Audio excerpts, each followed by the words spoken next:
ایک عورت آتی ہے، اے اللہ کے نبی میں قبیلے غامد سے تعلق رکھتی ہوں، اے اللہ کے نبی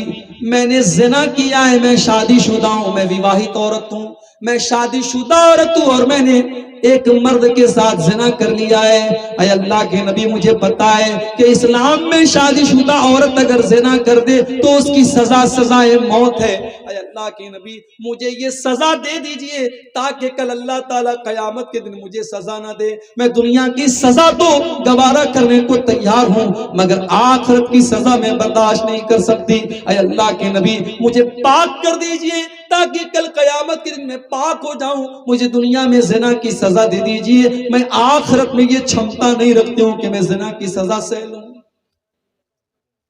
اللہ کے نبی نے کہا کیا بول رہی ہے تو؟ چل ہٹ یہاں سے، چلی جا، کیا بول رہی ہے؟ اللہ کے نبی نے اس کو موقع دینا چاہا، اس کو سنبھلنے کا موقع دینا چاہا، اس نے کہا نہیں ہے اللہ کے نبی آپ اگنور نہیں کر سکتے، آپ نظر انداز نہیں کر سکتے، میں پروف کے ساتھ آئی ہوں، میں نے زنا بھی کیا ہے اور اس زنا کا پروف بھی ہے میرے پاس، میں حمل سے ہوں اور زنا کا حمل میرے پیٹ میں پل رہا ہے، میں پیٹ سے بھی ہوں، میں نے غلط کام کیا ہے۔ نبی اکرم نے کہا ٹھیک ہے چلی جا تو، جب تیرا بچہ پیدا ہو جائے تب تو میرے پاس آنا، ہم تجھے سزا دیں گے۔ نبی اکرم نے لوٹا دیا، 9 مہینے کی مہلت دے دی، صحابہ کرام کو بھی پتا نہیں کہ وہ عورت کون ہے اور اللہ کے نبی بھی شاید بھول چکے کہ وہ عورت کون ہے۔ 9 مہینے کا پیریڈ گزر جاتا ہے،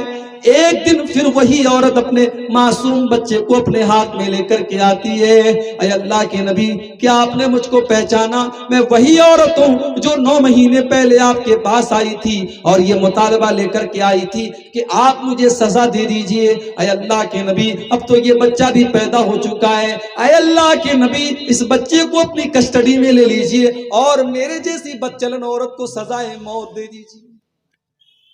وہ لوگوں آج عدالت میں لوگ پیسے دے دے کر کے ججوں اور وکیلوں کو خرید کر کے اپنی سزا کو معاف کرواتے ہیں، اور جو مجرم ہوتے ہیں وہ بے قصور ہو جاتے ہیں، وہ باعزت رہا ہو جاتے ہیں، اور جو بے قصور اور جو واقعی میں جو بے قصور ہوتا ہے اس بیچارے کو سزا دے دی جاتی ہے۔ آج ہی ہو رہا ہے عدالت میں۔ وہ کون سی طاقت ہے جو مجرم کو عدالت میں آ کر کے اپنے جرم کا اقرار کرنے پر مجبور کر رہی ہے؟ میرے بھائیو یہ ایمان کی طاقت ہے، یہ اللہ کا ڈر ہے، یہ اللہ کا خوف ہے جو 9 مہینے بعد بھی اس عورت کو آ کر کے اپنے حق میں سزائے موت مانگنے کا مطالبہ کرنے پر مجبور کر رہی ہے۔ اے اللہ کے نبی مجھے پاک کر دیجیے۔ آپ نے کہا نہیں،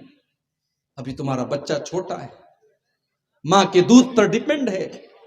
جب تک یہ بچہ دودھ پی رہا ہے ہم تمہیں سزا نہیں دے سکتے، جاؤ جب تمہارا بچہ دودھ چھوڑ دے روٹی کھانے لگے تب تم میرے پاس۔ اللہ کے نبی نے 2 سال کا ٹائم اور دے دیا، 2 سال کی مہلت اور دے دی، 2 سال کا پیریڈ گزر گیا اور 2 سال کے بعد وہ عورت اپنے بچے کو لے کر کے آتی ہے اور بچے کے ہاتھ میں روٹی کا ٹکڑا ہے، بچہ روٹی کھا رہا ہے۔ اے اللہ کے نبی میں وہی غامدیہ عورت ہوں، اے اللہ کے نبی میں وہی عورت ہوں جو آپ کے پاس آ کر کے اپنے زنا کا اقرار کر رہی تھی۔ طہرنی یا رسول اللہ، اے اللہ کے نبی مجھے سزائے موت دے کر کے مجھے پاک کر دیجئے۔ آپ نے بچہ ایک مسلمان کے حوالے کیا، آپ نے بچے کو ایک مسلمان کے حوالے کیا اور زمین کے اندر گڈھا کھودنے کا حکم دیا گیا، گڈھا تیار ہو گیا، عورت کا آدھا دڑ اس گڈھے کے اندر ڈالا گیا۔ آپ نے صحابہ کو حکم دیا کہ اس کو پتھروں سے مار مار کے ختم کیا جائے۔ او لوگوں اگر آج زنا کی یہ سزا، آج زنا کی سزا کو لاگو کر دیا جائے، یہ 5-5 سال کی بچیوں کے ساتھ ریپ کرنے والے دہل جائیں گے۔ یہ آج زنا کے جو واقعات ہو رہے ہیں، اگر اسلام نے زنا کی جو سزا دی، اگر اس زنا کو اگر آج رائج کر دیا جائے تو آج زنا بند ہو جائیں گے۔ مگر یاد رہے اسلام زنا صرف زبردستی زنا کوئی زنا نہیں کہتا ہے، اسلام آپس کی سہمتی والے زنا کو بھی زنا کہتا ہے۔ ہمارے ملک کا قانون کیا کہتا ہے؟ اگر بالغ مرد اور بالغ عورت 18 سال کے اوپر کی لڑکی ہے اور 21 سال کے اوپر کا مرد ہے، اگر بالغ مرد اور عورت آپس میں آپسی سہمتی سے اگر سمبند بناتے ہیں تو قانوناً وہ غلط نہیں ہے۔ ہمارے بھارت کا قانون یہ کہتا ہے، مگر اسلامی تعلیم یہ ہے کہ زنا اگر بالجبر ہے، زبردستی اگر ہو رہا ہے تب بھی وہ زنا ہے، اور اگر نکاح کے بغیر اور شادی کے بغیر اگر لڑکا لڑکی آپس میں مل رہے ہیں تب بھی وہ زنا ہے، اور اسلام میں سزا دونوں کی برابر ہے۔ ایسا نہیں ہے کہ زبردستی اگر زنا ہو رہا ہے تو اس میں سزا ہوگی اور آپس کی سہمتی سے ہو رہا ہے تو سزا نہیں ہوگی۔ اسلامی حکومت میں سزا دونوں کو برابر ملے گی۔ میرے بھائیوں، اگر واقعی میں اگر آج زنا کی سزا کو لاگو کر دیا جائے تو زنا کے واقعات بند ہو۔ پتھر مارا جا رہا ہے، عورت، صحابہ کرام پتھر مار رہے ہیں، ظاہر ہے زنا کیا تھا اس نے۔ اس عورت کے خون کے کچھ چھینٹے حضرت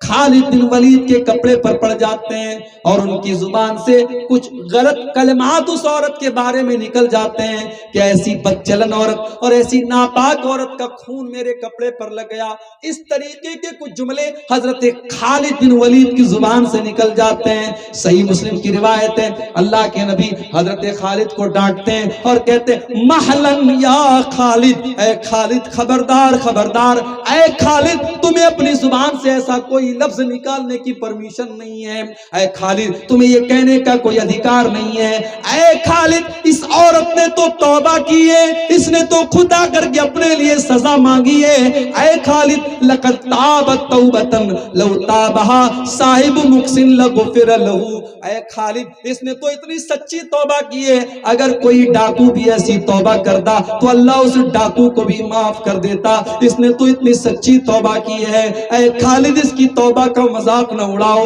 اے خالد اس عورت کی توبہ کو معمولی مت سمجھو۔